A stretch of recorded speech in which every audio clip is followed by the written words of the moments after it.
Good morning my dear students. हम लोग पढ़ रहे थे शिरीष का फूल, हजारी प्रसाद द्विवेदी जी द्वारा रचित ललित निबंध शिरीष का फूल। इसका हम लोग को अंतिम जो गद्य खंड है उस अंतिम गद्य खंड को हमको पढ़ना है। इससे पहले हम लोगों ने पढ़ा कि शिरीष के फूल के माध्यम से लेखक ने हमें बताया कि जो कवि होते हैं उनमें कवि की क्या क्या विशेषताएँ होती हैं, किस प्रकार के व्यक्तित्व के धनी लोगों को कवि कहते हैं और एक अच्छे कवि की क्या क्या विशेषताएं हैं, उन सब विषय में हम लोगों ने अध्ययन किया। तो आज हम लोग को जो गद्य खंड पढ़ना है वो हम लोग को सेकेंड लास्ट जो गद्य खंड है उसको हम लोग पढ़ेंगे। तो देखिए, कालिदास सौंदर्य के बाह्य आवरण को भेद कर उसके भीतर तक पहुँच सकते थे। तो कालिदास की सृजन शक्ति इतनी अच्छी है, इतनी की जो लिखने की जो क्षमता इतनी अच्छी है कि वो बाह्य आवरण मतलब बाहर का जो भाग होता है जिसे ढका होता है, उस बाहरी भाग को हटा करके उसको भेद करके, यानी व्यक्ति के शरीर से नहीं, व्यक्ति के अंदर मन तक पहुंचने में समर्थ हैं। यह उनकी जो है लेखन प्रतिभा की जो है क्षमता है। तो जिस प्रकार कहते हैं कि चाहे वो दुख हो या सुख हो, हर परिस्थिति में, जिस तरह एक शिरीष का फूल हर परिस्थिति में मग्न रहता है, विपरीत परिस्थिति में भी वह सदाबहार बना रहता है, उसी तरह से उनका भी व्यक्तित्व है, चाहे सुख हो या दुख, हर परिस्थिति में एक अनासक्त योगी की भांति, सन्यासी की भांति वह जीवन यापन करते हैं और अपनी लेखनी के द्वारा, अपनी सृजन शक्ति के द्वारा जो है अपनी रचनाओं के द्वारा लोगों को अनुग्रहित करते रहते हैं, अभिसिंचित करते रहते हैं। तो जिस प्रकार एक किसान क्या करता है, कहते हैं कि एक कालिदास अनासक्त कृपिवल की भांति रस खींच लेते हैं, जो निर्दलित मतलब जैसे गन्ने को पूरी तरह से निचोड़ दिया गया हो। कोई गन्ना हो, गन्ने को अच्छे से निचोड़ दिया गया, लेकिन फिर भी किसान को पता होता है कि उस गन्ने से कैसे और रस निकालना है। ऑलरेडी निचोड़ा हुआ गन्ना है और उस गन्ने से किस प्रकार और रस हम निकाल सकते हैं, यह कला किसको पता है? ये कला कृषिवल को, यानी किसान को पता है। एक वर्ड दिया है कृषिवल, कृपिवल लिखा है लेकिन इसका वर्ड है कृषिवल। कृषिवल मतलब किसान। जो किसान होता है उसको पता होता है कि अच्छे से निचोड़े हुए गन्ने से भी हम रस किस प्रकार प्राप्त कर सकते हैं। उसी प्रकार कालिदास भी जो है वह शारीरिक जो है आवरण को भेद कर व्यक्ति के मानसिक स्तर तक पहुंचने में सक्षम होते हैं और अपनी लेखन प्रतिभा के द्वारा वह जो है वह एक अनासक्त योगी की बात रस खींचते हुए अपनी रचना के द्वारा लोगों को जो है आनंदित जो है करते रहते हैं। कालिदास महान थे क्योंकि वे अनासक्त रह सके थे। बताते हैं कि अनासक्त रहना भी एक बहुत ही टफ काम है, दृढ़ काम है, सबके बस की बात नहीं होती। जब हर तरफ जो है लूट खसोट का माहौल है, हर तरफ चोरी है, बेईमानी है, हर तरफ मोह माया में लोग फंसे हुए हैं, तो ऐसे समय में अपने आप को नियंत्रण कर पाना, अपने इंद्रियों पे संयम बनाए रखना, ये भी बहुत कठिन काम है। तो लेकिन फिर भी कालिदास ने इस काम को किया, तो इसलिए वह महान है। कालिदास महान क्यों है? इसलिए क्योंकि वह एक इन विपरीत परिस्थिति में भी, सुख हो या दुख हो, हर परिस्थिति में प्रसन्नचित रहे और लोगों को प्रभावित किया। अपनी लेखनी के द्वारा लोगों को जो अच्छी रचनाएं दी, उस विपरीत परिस्थिति में भी लोगों को पॉजिटिव सकारात्मक प्रेरणा दी। तो इसलिए वह एक योगी की भांति जो है वह अपना रचना लिखते हैं, बताते हैं, तो इसलिए उनको महान बताया गया है। कुछ इसी श्रेणी के अनासक्त आधुनिक हिंदी कवि सुमित्रानंदन पंत में है। कहते हैं इसी कोटि की कवियों में जो है सुमित्रानंदन पंत भी आते हैं, वह भी अनासक्त हैं, वह उन्हें भी इन मोह माया के बंधनों से वह भी मुक्त है। कविवर रविंद्रनाथ टैगोर की बात करते हैं। रविंद्रनाथ टैगोर ने भी वह भी एक अनासक्त जो है, वह भी एक अच्छे राइटर, एक अच्छे जो है फिलोसफर के रूप में जाने जाते हैं, दार्शनिक के रूप में जाने जाते हैं। तो कहते हैं उनका एक कोटेशन है, उनकी एक लाइन है, उन्होंने लिखा है कि ध्यान से देखिएगा, राज्योद्यान मतलब राज्य का उद्यान, राज्योद्यान का सिंह द्वार, राजा का जो उद्यान है, बागीचा है या जो उसका ग्राउंड है, उसका सिंह द्वार जो प्रवेश द्वार है, राजा का जो ग्राउंड है या क्षेत्र है, क्षेत्र भूमि है, उसका जो सिंह द्वार, जो मेन एंट्रेंस गेट है, कितना भी अभ्र भेदी क्यों ना हो, कितना भी अभ्र मतलब आकाश को छूने वाला क्यों ना हो, गगनचुंबी क्यों ना हो, कितना ही ऊंचा क्यों ना हो, क्या एक राजा हो, उस राजा का जो एंट्रेंस द्वार हो, उसका क्षेत्र में घुसने के लिए जो एंट्रेंस द्वार कितना भी गगनचुंबी क्यों ना हो, कितना भी ऊंचा जो है वो गेट वो क्यों ना लगा दे, लेकिन उसकी शिल्पकला कितनी ही सुंदर क्यों ना हो, और जो डिज़ाइन बनी हो, जो उसमें नक्काशी की गई हो, जो रचना की हुई वो कितनी भी सुंदर क्यों ना हो, गेट जो बना हो एंट्रेंस द्वार कितना भी सुंदर हो, कितना भी ऊंचा क्यों ना हो, पर वह यह नहीं कहता कि हम में आकर ही सारा रास्ता समाप्त हो जाता है। भले ही गेट गगनचुंबी है, एकदम गगन को छूने लायक वाला है, कितनी भी सुंदर उसकी जो नक्काशी है बहुत ही सुंदर है, लेकिन वह नक्काशी या वह गगनचुंबी जो गेट है वो कभी यह नहीं करता कि सारी सौंदर्य और सारी जो ऊंचाई है मेरे में आकर के सिमट करके रह जाती है, ऐसा नहीं कहता। कहने का मतलब कि प्रगति के बाद भी प्रगति है, ऐसा नहीं है कि यह प्रगति का अंतिम पॉइंट है, अंतिम बिंदु है, इसके आगे कोई प्रगति का कोई गुंजाइश नहीं है। कितना भी गगनचुंबी इमारत है, गगनचुंबी गेट है, तो उसका मतलब ही है कि इससे भी ऊंचा और बनाया जा सकता है। तो असल गंतव्य स्थान, जो असली गंतव्य स्थान मतलब जहाँ हमें पहुँचना है, हमारा असली गंतव्य स्थान क्या है, इसका अतिक्रमण करना। जिसने सपोज किसी ने अगर आपके एग्ज़ाम में सपोज इंटर का आपका एग्ज़ाम है, किसी ने 92 ला दिया, अब इसका मतलब ये नहीं 92 ही लास्ट है, इसके आगे नहीं बढ़ सकता।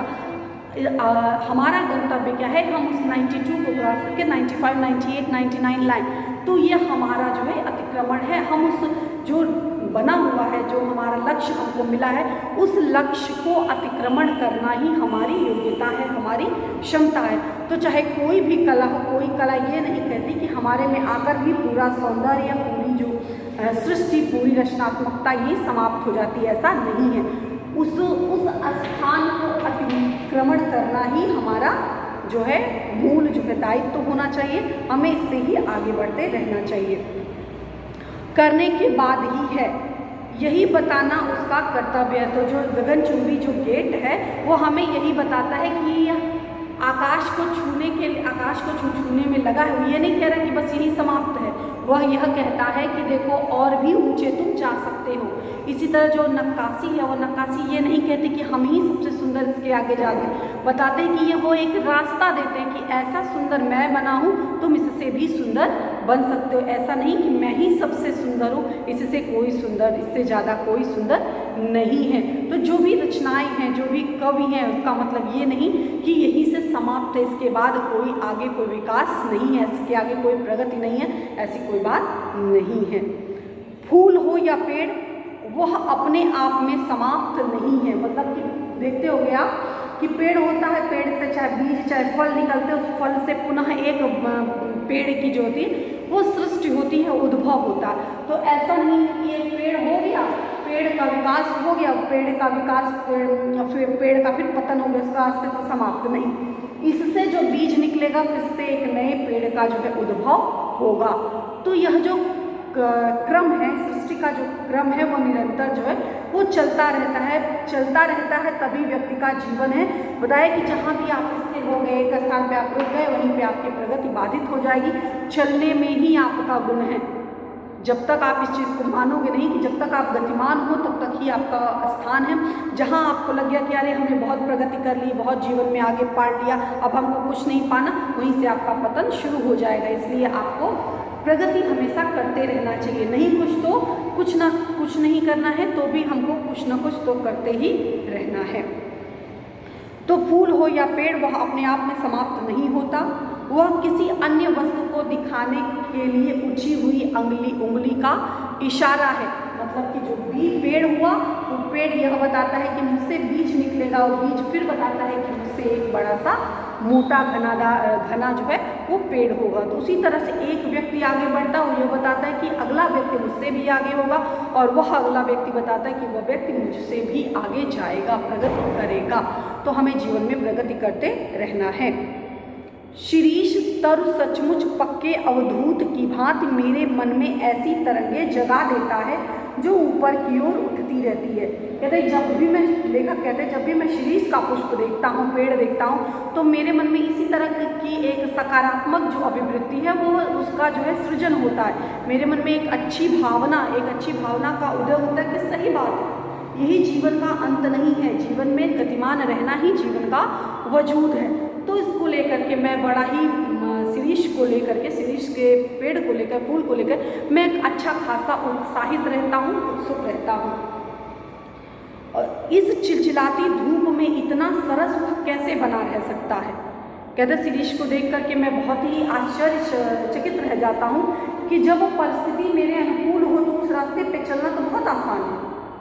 जब समंदर में सब कुछ नॉर्मल हो तो उसमें तो कोई भी तैर के पार कर सकता है, लेकिन जब विपरीत थपेड़ों के बीच में निकलना, कश्ती लेके जाना, तो वो तो कठिन विषय है। तो उसी तरह शिरीष का फूल जो हर तरफ कठिनाई ही कठिनाई, हर तरफ विपरीत परिस्थितियाँ, ऐसे समय में भी शिरीष अपने वजूद को बनाए हुए है। तो यह एक आश्चर्यजनक बात है कि कैसे ऐसा होता।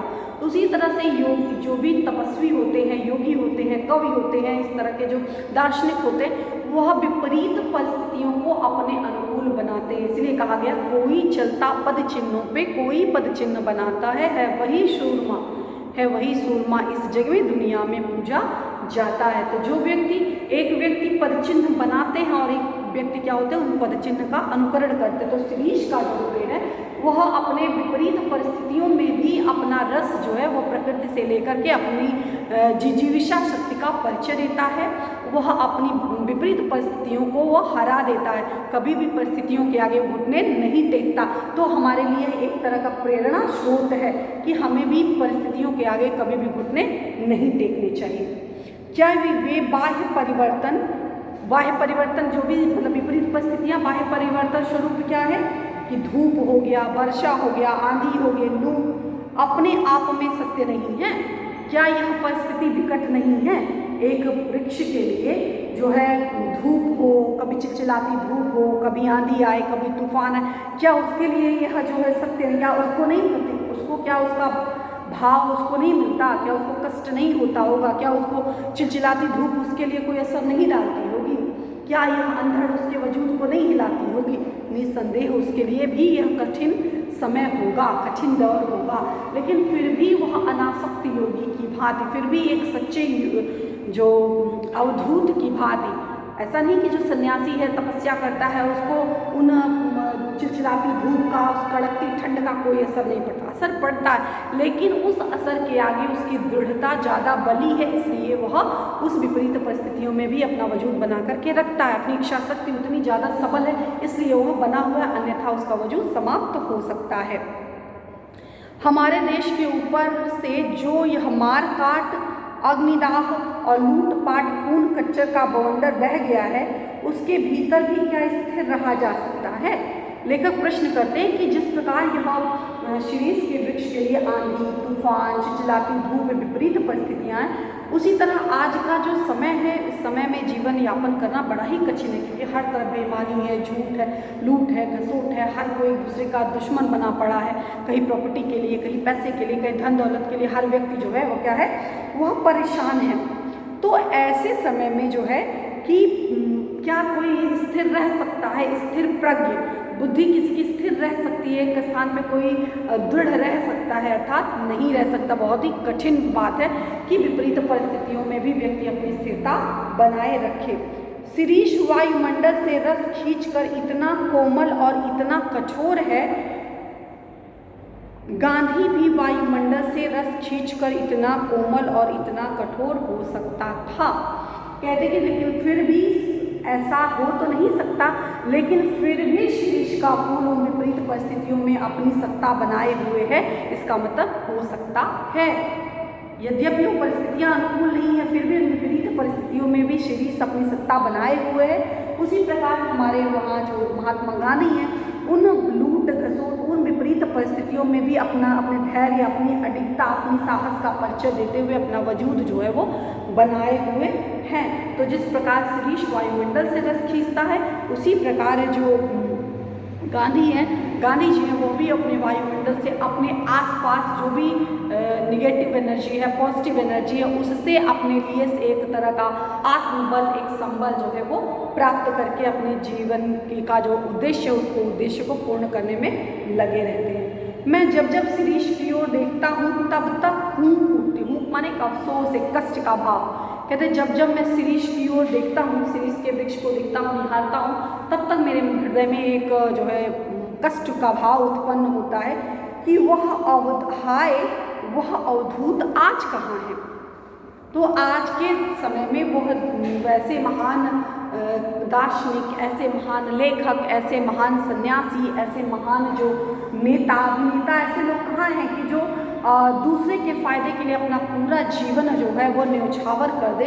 ऐसे लोग कहाँ हैं? उन विपरीत परिस्थितियों का भी उनके ऊपर वैसा असर ना पड़े जो जिसमें एक छोटी सी चोट में लोग तिलमिला उठते हैं और ऐसे अनगिनत चोट के बाद भी, घायल होने के बाद भी अपना सत्ता बनाए हो, और वो भी किसके लिए? दूसरे के लिए व्यक्ति कर्म कर रहा है। तो ऐसे अवधूत, ऐसे योगी, ऐसे सन्यासी आज के समय में जो है वो अप्रासंगिक लगते हैं, अर्थात देखने को, सुनने को नहीं मिलते। आज के लोग, हर व्यक्ति जो है स्वार्थ से लोलुप हैं, हर व्यक्ति मोह माया में फंसे हुए हैं, आसक्ति सबके में कूट कूट करके भरी हुई है। तो ऐसे समय में स्थिर प्रज्ञ होने का तो कोई सवाल नहीं उठता। इसीलिए लेखक अफसोस व्यक्त करते हुए कहते हैं कि आज का जो समय है, पहले का जो समय था, पहले लोग दूसरे के दुख को समझते थे। आज का जो समय है, आज के समय में हर व्यक्ति क्या है? मोह माया में उलझा पड़ा है, हर व्यक्ति कर्मकांड में उलझा पड़ा है। कोई दूसरे के विषय में, दूसरे के महत्व को समझने वाला नहीं है। हर व्यक्ति जो है इस प्रकार शिरीष का जो फूल है वह विपरीत परिस्थितियों में भी अपनी सत्ता बनाए हुए है। ऐसे लोग समाज में हम देखने को मिलते हैं। तो इस प्रकार की संपूर्ण पाठ का सारांश था। तो इस पर आधारित जो भी महत्वपूर्ण प्रश्न बनते हैं इसको आप पढ़ लीजिएगा। और जो नेक्स्ट क्लास में हम लोग बाबा भीमराव अंबेडकर जी द्वारा रचित जो पाठ है इसका हम लोग अध्ययन करेंगे। धन्यवाद।